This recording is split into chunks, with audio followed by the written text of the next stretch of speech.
Okay, hello everyone. Social worker Greg here, and I appreciate you all joining me for Relaxation Wednesday on March 9th, 2022.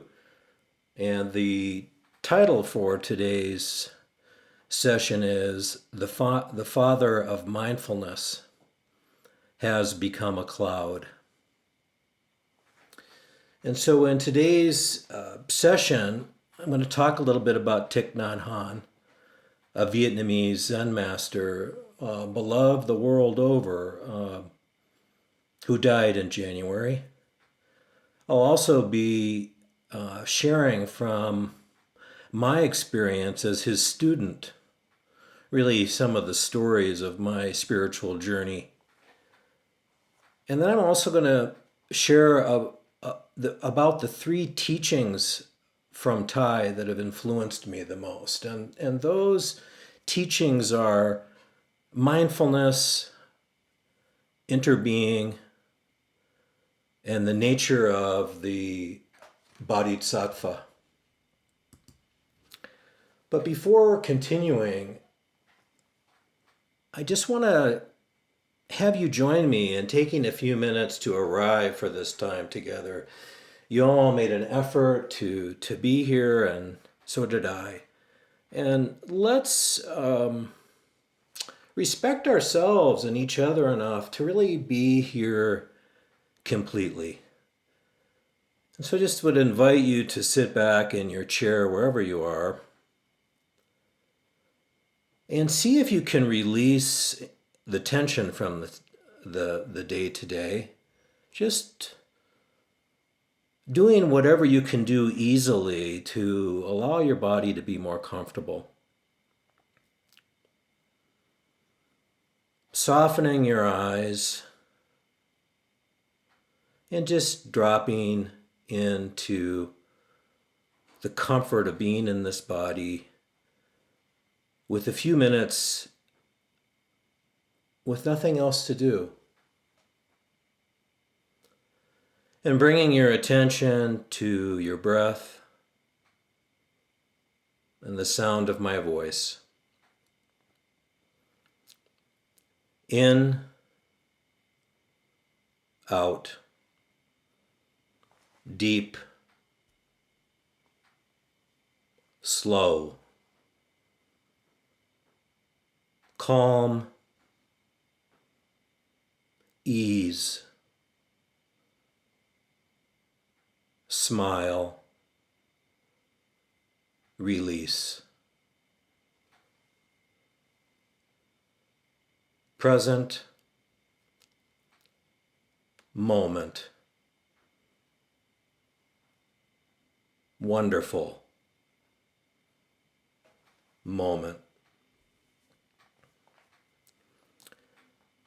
In, out, deep, slow, calm, ease, smile,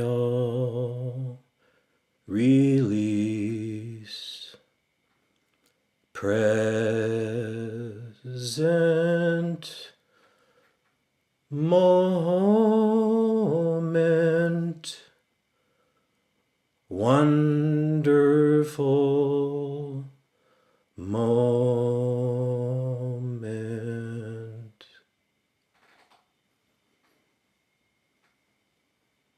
And then when you're ready, bringing your attention back into your immediate surroundings. And I'll go ahead and begin the talk. In 2001, my wife Nikki and her friend Roxanne went to California for a mindfulness retreat with Thich Nhat Hanh. Nikki came home from that retreat saying, "We need a breathing space. We'll get an Asian screen and I'll put it here with a view of the peaks, and that's where I will do my meditation." I thought she'd lost her mind. She went on, Mindfulness is slowing down and seeing things clearly. And I think we need to talk. I knew I was in trouble. Yet I was curious why the woman I loved seemed inspired, more alive, and grounded. Well, if you've ever been in a committed relationship, you can guess what followed. About a year later, in 2002, it was me with Nikki on a retreat with Thich Nhat Hanh and a cadre of monastics. Thich Nhat Hanh is also known as Thai. It's a term of affection and is Vietnamese for teacher. The retreat was hosted on the campus of the University of California, San Diego. There were several hundred of us retreatants, as we're known. It was my first introduction to mindfulness. I did not appreciate fully at the time, this being almost 20 years ago now, that Thai was an influential Buddhist teacher in the league of the Dalai Lama, though they are from different traditions. We stayed in a dorm room on campus, and one afternoon, Nikki and I stood at the elevator door waiting for the lift to come. We were on our way back to the main hall for continuing instruction and meditation. The doors opened to reveal Thai and half a dozen male monks clustered around him, one his personal attendant. They wore brown robes. A brown knit hat also topped Thai's head. It pushed out his slightly too large ears. No one spoke. I did what I like to think many Western men might do. I stuck out my hand to shake. Thai smiled, clasped his hands together, and then he and the other monks bowed. We bowed back, squeezed into the elevator, and descended together in noble silence. Thai died at age 95 on January 22nd at Tu Hien Temple in Vietnam. Tu Hien Temple was the temple he left home for and took refuge in to become a novice monk at 16 years old in 1953. After Thai's death, major newspapers and numerous websites published obituaries and tributes, perhaps some of which you saw, that noted his contributions to the world over a lifetime of espousing compassion and peace. He found ways to make ancient wisdom accessible to the modern West. Several called him the Father of Mindfulness. In my first retreat with Thai, I learned how to pay attention to my life and how this can result in greater freedom.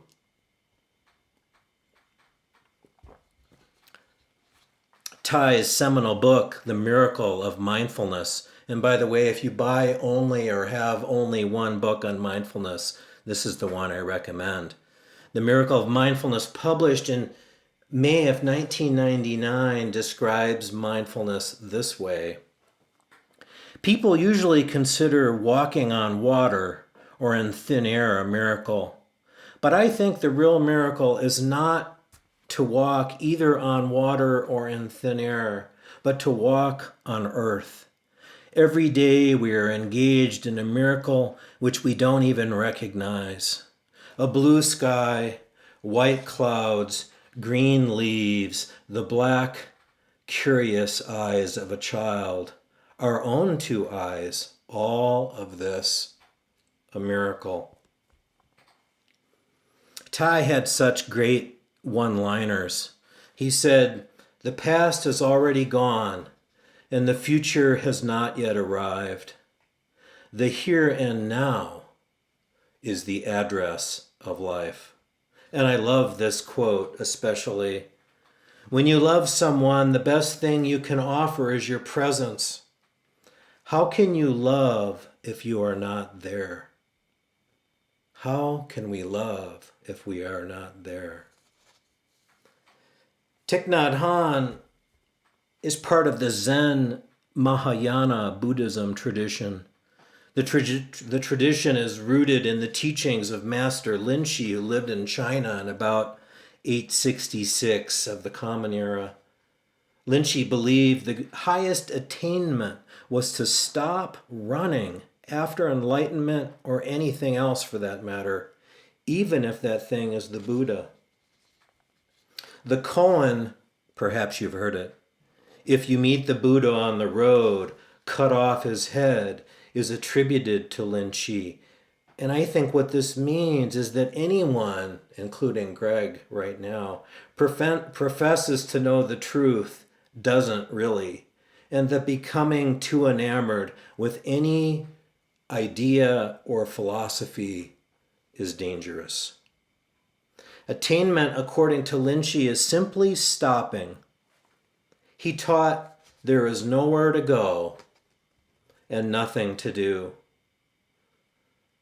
And the genius or the gift of Thai, that gentle man, was that he communicated these ideas through the language and practice of mindfulness to make them accessible to the modern world and the West in particular.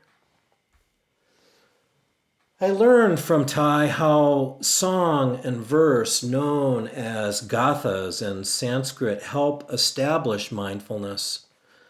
Gathas help us pay attention by anchoring us to the present moment. And that opening meditation I read and then chanted, that's a gatha that I learned.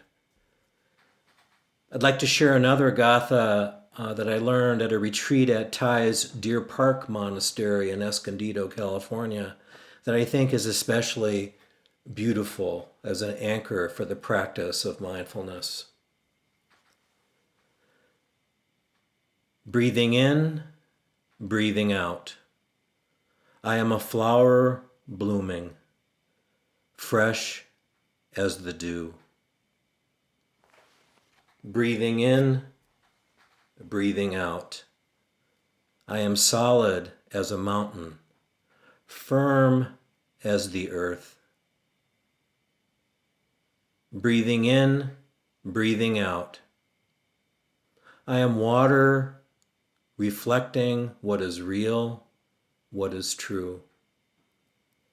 Breathing in, breathing out. I feel there is space deep inside of me. I am free, I am free, I am free. Plum Village in the south of France was Thai's home monastery for 40 years.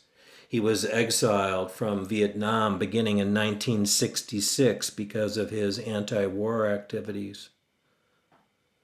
The Vietnamese government allowed Thai to return to Vietnam in 2005 to see his homeland and to teach. And he moved back permanently to Tu Hien in 2018 to live out his final years. Martin Luther King Jr. nominated Thai for the Nobel Peace Prize in 1967. And here's an excerpt from King's letter of nomination to the Nobel Committee. This would be a notably auspicious year for you to bestow your prize of peace on the Venerable Nhat Hanh. Here is an apostle of peace and nonviolence, cruelly separated from his people while they are oppressed by a vicious war, which has grown to threaten the sanity and security of the entire world. Because no honor is more respected than the Nobel Peace Prize, conferring the prize on Nhat Hanh would itself be a most generous act of peace. It would remind all nations that men of goodwill stand ready to lead warring elements out of an abyss of hatred and destruction. It would reawaken men to the teaching of beauty and love found in peace. It would help to revive hopes for a new order of justice and harmony. King was assassinated scarcely 4 months later in April of 1968. Then as now, the voices of men and women of freedom are sometimes met by powerful waves of greed, hatred, and confusion. When our son Jacob was 13, we went as a family to a retreat at Plum Village in France. Jacob had the time of his life playing with children from all over the world whose parents were participating in the retreat in more disciplined ways. During the retreat, Jacob developed an illness with coughing and a sore throat. A monk who was a doctor prior to becoming a monastic at Plum Village came to examine Jacob. Nikki and I, of course, were typical worried parents. The monk listened to Jacob's breath, looked in his throat, and palpated his neck. The monk spoke perfect English, French, and Vietnamese. He said Jacob would be better in a few days. He advised that when Jacob's cough and sore throat were causing him to suffer, we should sit with him and gently massage his chest and throat. I was massaging Jacob's throat as we waited for a train to Paris after the retreat had ended. I looked into Jacob's face. His eyes were closed, and he wore a half smile. I saw, in that moment, the power of the medicine of connection, kindness, and compassion.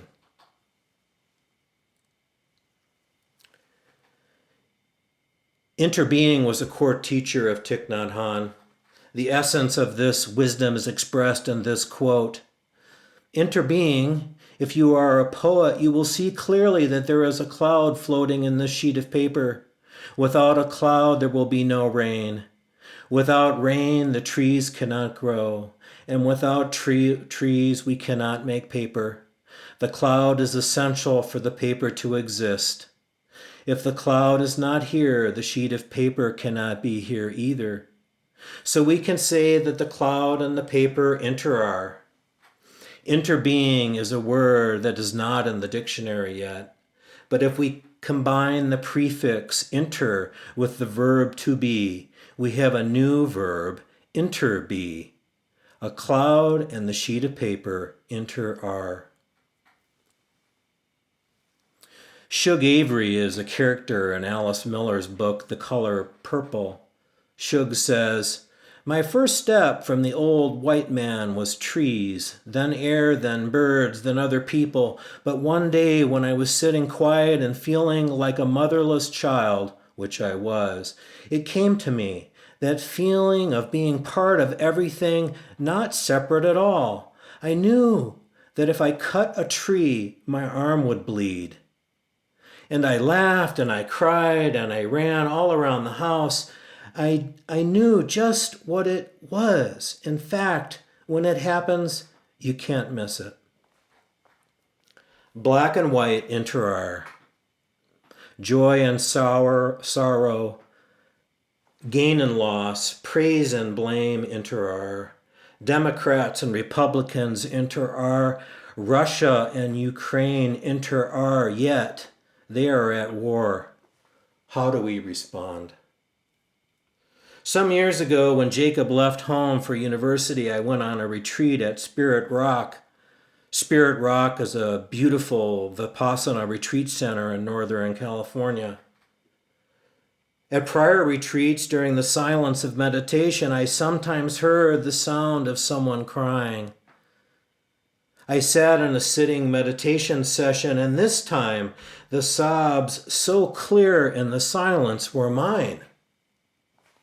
The grief I was holding over Jacob leaving home had surfaced. When the sitting meditation period ended, I made my way to the coat closet to retrieve my shoes for a period of walking meditation. I took my shoes from a cubby, and a chocolate wrapped in gold foil dropped out of one of my shoes into my hand, along with a note on a tiny sheet of paper. The note said, "May you be happy." Someone had witnessed my suffering and took compassionate action, a note of kindness and a sweet. This person was a bodhisattva. The symbolism of the bodhisattva is central to the teachings of Thich Nhat Hanh. Early Mahayana Buddhism says a bodhisattva is a person who, rather than enter nirvana, dedicates life to relieving the suffering of others. The bodhisattva's work, it is said, is not done as long as one being in the world is still suffering. Thich taught that mindfulness allows us to see the suffering in ourselves, the suffering in others also, and that the heart's natural response to suffering is compassion, and this guides the bodhisattva. Avalokiteshvara is the bodhisattva of compassion, and in Tibetan art, Avalokiteshvara is depicted with dozens of arms. Numerous arms are needed because there is so much suffering. In the palm of each hand is an eye to see suffering wherever it arises. And each hand holds a different tool because suffering requires many different types of responses. Compassion, it seems, needs to be individualized. Each of you can be a bodhisattva. It is your nature. We can respond to the suffering in ourselves, the suffering of others, and suffering when it arises in our family, community, or elsewhere in the world with compassionate action. That's what's needed with Russia and Ukraine, compassionate action.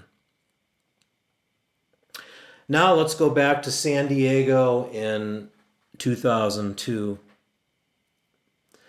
I realize now when the elevator doors opened and Ty and his retinue stood before me, our interaction contained everything I needed to know.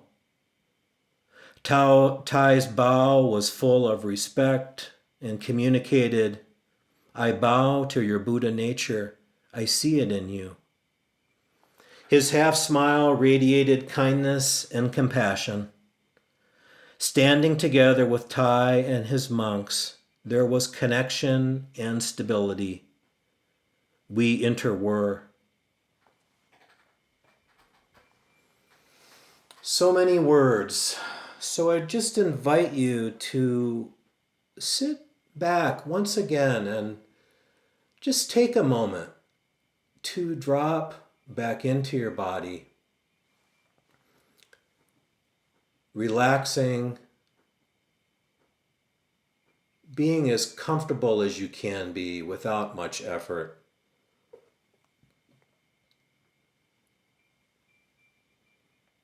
Breathing in, I know I am breathing in. Breathing out, I know I am breathing out.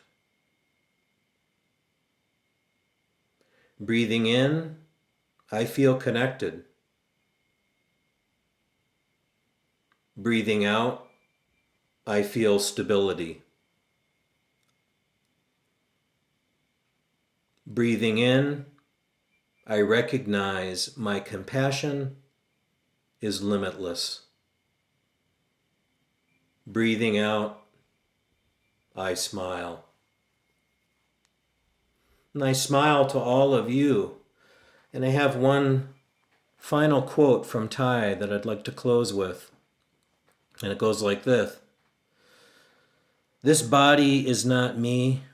I am not caught in this body. I am life without boundaries. I have never been born and I have never died.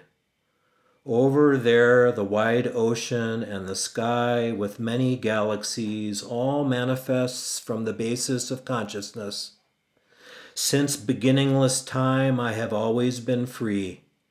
Birth and death are only a door through which we go in and out. Birth and death are only a game of hide and seek. So smile to me and take my hand and wave goodbye. Tomorrow we shall meet again, or even before. We shall always be meeting again at the true source, always meeting again on the myriad paths of life. The Father of Mindfulness has become a cloud. So with that, once again, I want to thank you for joining me, and I really wish you from the bottom of my heart a good evening.